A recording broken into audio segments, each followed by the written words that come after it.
ইব্রাহিম আলাইহিস সালাম একদিন আজরাইলকে বলছে, আজরাইল, কোনো নাফরমান পাপীর রুহু যে কবজ করো তুমি, তখন তোমার চেহারাটা কিরকম হয়, আকৃতিটা আমার এটা একটু দেখাও।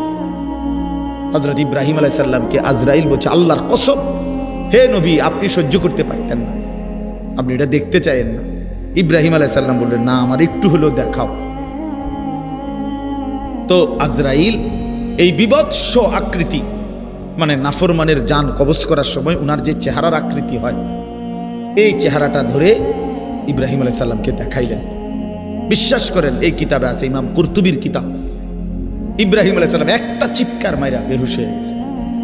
হুঁশ আসার পরে ইব্রাহিম আলাইহিস সালাম বললেন, আল্লাহর কসম, আয় আল্লাহ, মালিক আপনার কসম, কবরের আযাব, জাহান্নামের আযাব কোনো নাফরমানের জন্য কিছুই লাগবে না, শুধু আজরাইলের এই ভয়ানক দৃশ্য জান কবজের সময় একবার দেখলেই তার সারা জিন্দেগীর নাফরমানির শাস্তির জন্য এটাই যথেষ্ট।